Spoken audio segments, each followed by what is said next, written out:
기도하겠습니다.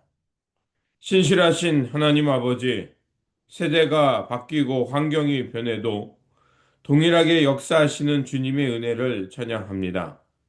오늘 사사기의 말씀을 통해 우리의 연약함을 깨닫게 하여 주시고 그 연약함 가운데서도 약속을 신실하게 이루어 가시는 하나님을 바라보게 하여 주옵소서. 말씀을 듣는 우리의 마음을 열어주시고 두려움보다 믿음을 선택하며 순종의 길로 나아갈 수 있도록 지켜 주시옵소서. 우리 구주 예수 그리스도 이름으로 기도드립니다. 아멘. 오늘 우리에게 주신 말씀은 사사기 1장 1절에서 7절입니다. 여호수아가 죽은 후에 이스라엘 자손이 여호와께 여쭈어 이르되 우리 가운데 누가 먼저 올라가서 가나안 족속과 싸우리이까?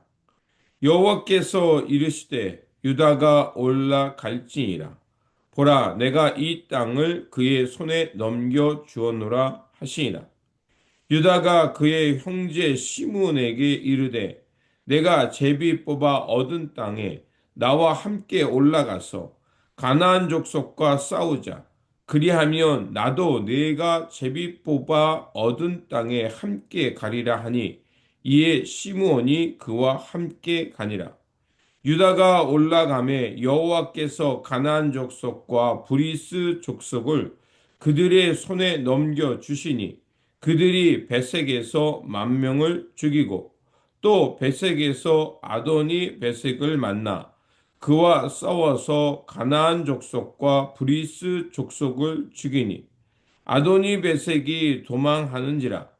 그를 쫓아가서 잡아 그의 엄지 손가락과 엄지 발가락을 자르매 아도니 베색이 이르되 옛적에 70명의 왕들이 그들의 엄지 손가락과 엄지 발가락이 잘리고 내 상 아래에서 먹을 것을 줍더니 하나님이 내가 행한 대로 내게 갚으심이로다 하니라. 무리가 그를 끌고 예루살렘에 이르렀더니 그가 거기서 죽었더라. 아멘. 오늘 본문 말씀은 여호수아가 떠난 후 그 하나님께서는 언약을 신실하게 이행해 가심을 전해주는 말씀입니다. 본문은 이렇게 시작합니다. 여호수가 죽은 후에라고 그 본문이 시작됩니다. 이 짧은 문장은 이스라엘 역사가 매우 중요한 전환점에 이르렀음을 말하고 있습니다. 위대한 지도자였던 여호수아가 떠난 자리, 그들에게 보호막과 같았던 인물, 또 그들의 리더가 사라진 것 같은 그런 시대가 시작되었다는 것입니다. 여호수아는 전쟁에서 이스라엘 백성들을 항상 승리로 이끌었던 지도자였고 백성들에게는 믿고 따를 수 있는 존재였습니다. 그러나 그러한 지도자가 떠났다는 것은 어찌 보면 그들에게 두려움이었고 이제 우리가 어디를 향해 이 전쟁을 어떻게 싸워야 하지 하는 흔들리는 시간이었습니다.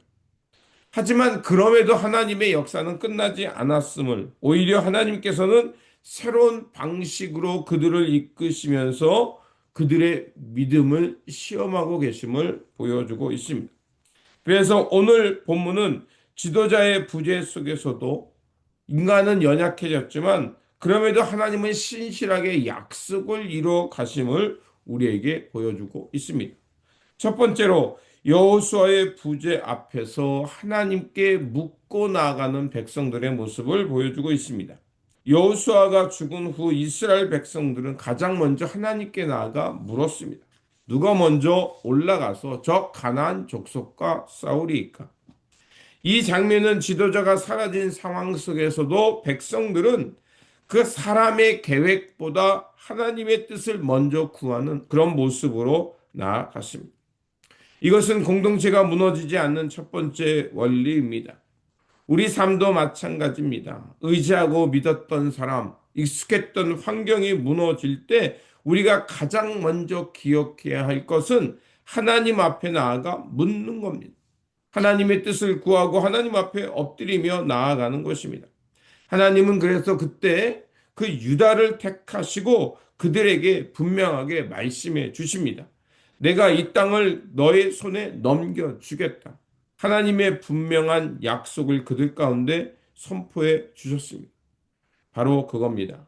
우리가 살아가는 이 삶에서 또 이 영적인 어려운 전투 속에서 승리할 수 있는 것은 사람의 능력, 병력, 전략이기보다는 바로 하나님께 나아가 묻고 또 하나님의 약속을 따르는 것이야말로 우리가 믿음으로 승리할 수 있는 길이 되는 것입니다. 두 번째로 하나님의 약속은 사람의 연약함 속에서도 다시 한번 지켜진다는 것을 드러내고 있습니다. 하나님은 그들에게 그 땅을 넘겨주겠다라고 미리 승리를 약속해 주셨습니다. 하지만 실제 상황은 어땠습니까? 유다가 연약한 모습을 드러냅니다. 유다는 혼자 그 싸움을 감당할 수 없다고 생각해서 시므온과 동맹을 맺고 나아갑니다. 어떻게 보면 이것이 지혜로운 전략일 수 있지만 하나님에 대한 온전한 순종은 되지 못했던 것입니다. 이렇게 사람은 현실 앞에 연약해질 수 있다는 겁니다. 그럼에도 불구하고 본문은 말합니다. 여호와께서 가나안 족속과 브리스 족속을 그들 손에 넘겨주셨다. 바로 이것이 사사기가 우리에게 말하고 있는 겁니다. 사람의 연약함, 부족함 속에 있지만 그러나 신실하신 하나님께서는 그 약속을 신실하게 이어가고 계시고 있음을 우리에게 말하고 있는 겁니다. 우리가 믿음이 있다고 말하지만 우리가 도전과 시험이 올 때 우리의 믿음은 흔들릴 수밖에 없습니다. 그러면 다른 길을 생각하게 되고 두려워하고 이리저리 방황하며 다른 일들을 찾아보려고 합니다. 그러나 우리가 다시 한번 그러한 때에 하나님을 신뢰하는 마음, 하나님께 나아가서 하나님께 엎드리며 그 약속을 신실하게 믿고 나아가는 마음을 얻도록 기도해야 할 것입니다. 세 번째로 아도니 베섹의 사건을 통해서 하나님의 뜻이 무엇인지 드러나고 있다는 겁니다. 유다는 아도니 베섹을 사로잡아 그의 엄지 손가락과 엄지 발가락을 잘랐다고 말합니다. 이렇게 엄지손가락과 엄지발가락을 자른다는 것은 더 이상 무기를 잡을 수 없게 했고 균형과 기동성을 잃게 했다는 것입니다. 이것은 무엇을 말하냐면 아도니 베섹의 왕권을 무력하게 그 지도자를 무력하게 만들었다는 것을 상징하는 것입니다. 그런데 그 아도니 베섹을 통해서 놀라운 말이 나옵니다. 내가 행한 대로 하나님이 내게 갚으셨다라고 말합니다. 이 말이 우리에게 말해주는 것은 무엇일까요? 그에게 하나님이 처벌을 내렸다라는 그런 수준을 넘어서 그가 이방인이었음에도 불구하고 그의 입술을 통해서 하나님의 의를 드러내게 했다는 것입니다. 그렇습니다. 하나님은 침묵하는 것이 아니라 이 어두운 역사 속에서도 하나님은 불의를 싸우시고 그 불의 속에서 분명한 심판을 내리고 있다는 겁니다. 또한 이것은 이스라엘 백성들에게 향한 경고이기도 합니다. 하나님의 약속이라고 백성이라고 해서 그들이 어떤 일을 하든지 다 용서가 되는 게 아니라는 겁니다. 그들이 불순종하고 불의를 행한다면 하나님은 다른 일을 통해서도 하나님의 의가 드러나도록 역사하시는 분임을 말하고 있는 겁니다. 여호수아는 떠났지만 하나님은 항상 동일하게 약속을 지켜 가신다는 것입니다. 우리가 살아가는 시대 속에 익숙한 질서가 무너지고 미래가 불확실한 시대가 있지만 그러나 중요한 것은 그럼에도 불구하고 하나님의 신실한 역사는 지켜지고 있음을 보라는 것입니다. 하나님은 오늘도 연약한 이들을 통해서 당신의 약속을 이루어 가실 뿐만 아니라 하나님이 누구인가를 드러내고 있습니다. 그러므로 다시 한번 우리가 하나님 앞에 늘 겸손하면서 주님의 뜻을 먼저 묻고 그 뜻에 순종하며 주님과 동행하며 살아가는 우리의 삶이 되어야 할 것입니다. 이러한 믿음의 길을 걸어가는 저와 여러분들이 되시기를 주님의 이름으로 축원드립니다. 기도하겠습니다. 신실하신 하나님, 우리의 환경이 변하고 또 익숙한 것들이 사라지는 속에 있지만 그럼에도 주님의 약속을 알고 붙들며 살게 하시니 감사드립니다. 여호수아가 떠난 시대에도 하나님은 변함없이 역사하신 것처럼 오늘 우리가 살아가는 이 시대 속에서도 동일하게 일하고 계심을 믿습니다. 우리의 연약함과 두려움을 고백하오니 온전치 못한 믿음을 용서하여 주시고 주님 앞에 나아가 묻고 주님 앞에 서서 살아가는 우리의 삶의 자리가 되게 하여 주옵소서.